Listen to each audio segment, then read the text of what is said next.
Welcome, friends, to day 5. I wanted to talk to you a little bit today about perseverance.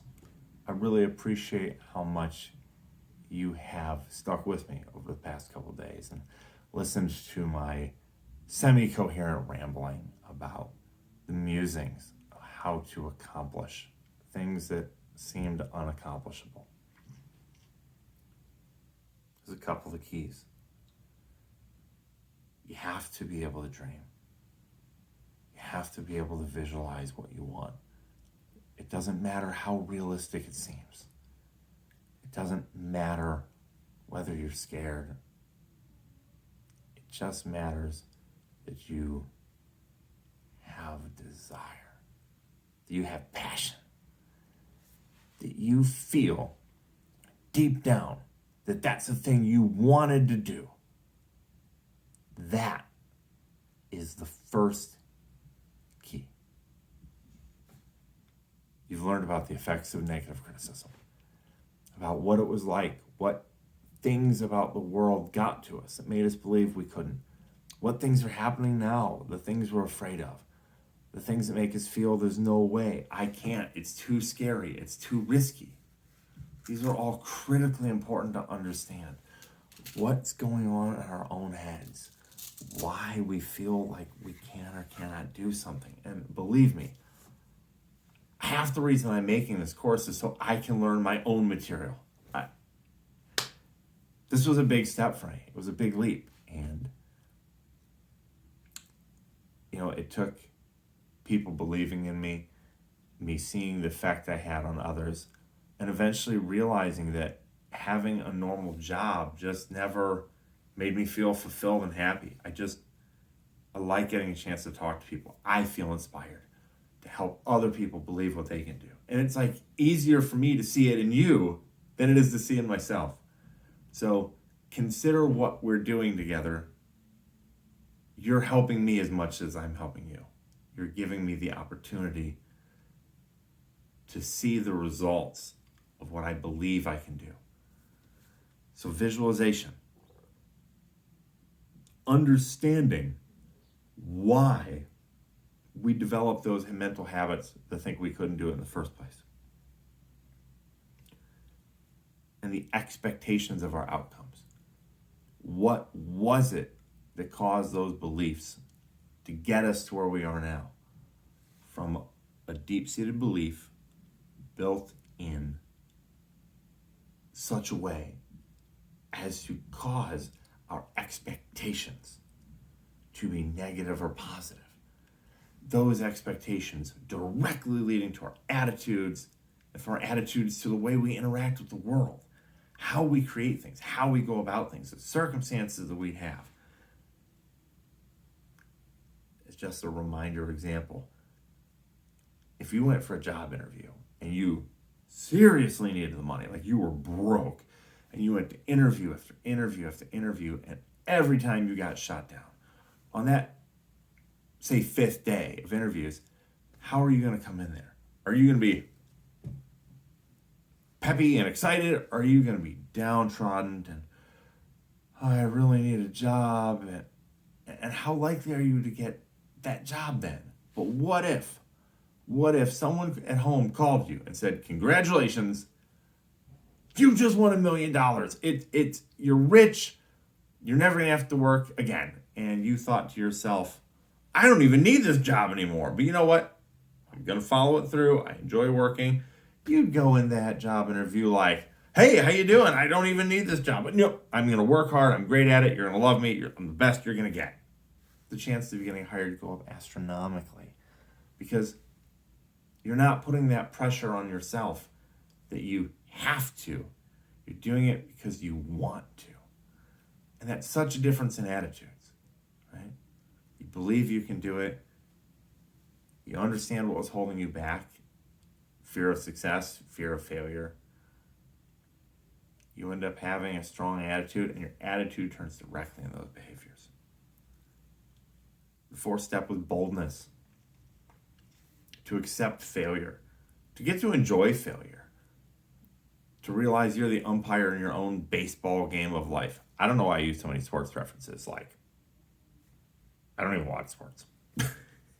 and, and just recognizing that failure is okay. It's essential. You haven't failed. You just learned something that didn't work.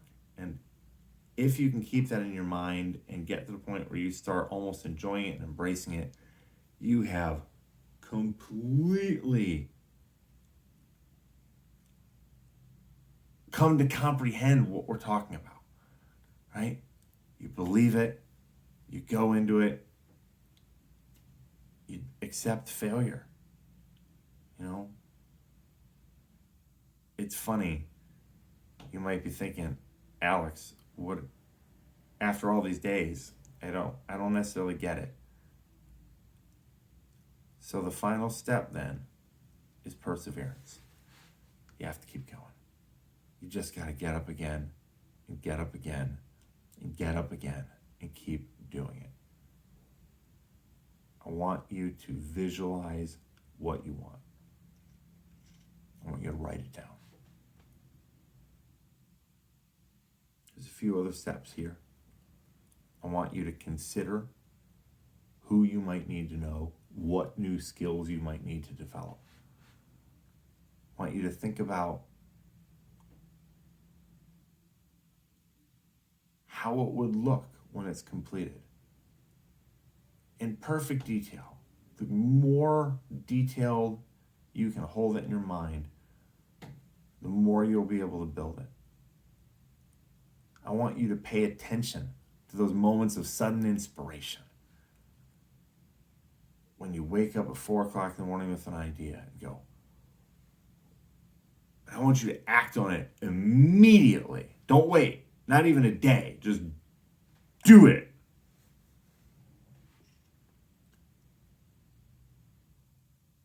As you continue, you build a plan. You've set a goal. You hold it in your mind's eye. The mind is like a garden. Weeds are going to grow. Like negative thoughts might grow. Natural responses to failures and fears. But if you want your garden to grow, you have to plant and tend the crops you want. You have to do that with your thoughts. You have to tend them. You have to work on them. You have to believe them. You have to think about them relentlessly, obsessively. Focus on what you want. Figure out the skills you need, the people you need. Write it down. Think about your plan like a blueprint. A builder's not going to go into a house and build a house without thinking about where everything's going to go, or else you're going to have time-consuming and expensive changes, right? You forgot to put in plumbing. Like, the windows aren't where you want them. The framing isn't right. I mean, really think about it. And then you have to go from thinking to doing. You have to be able to do both, especially in this day and age. You got to put it into place. You got to put it into motion. You may fail spectacularly, but that gets us back to the final step. You have to keep going. Because let me tell you what, you can get through all the rest of this. You can learn to visualize. You can understand and comprehend mentally and emotionally what's been holding you back. You may be able to look at cognitive distortions, right? And understand that you're making a situation worse in your head, catastrophizing, or making it all good or all bad, black and white. You may be thinking, well, I know how people are going to react to this, mind reading, right? You may be able to see it all. You may be able to manipulate your own feelings and thoughts so much you can create those attitudes that you want to drive forward. You may recognize that failure is just fine and you push through. You may have a great plan. You may have it written down. You may have an outline. But, and this is an important but, this is where people start to lose it. They give up. Didn't work out.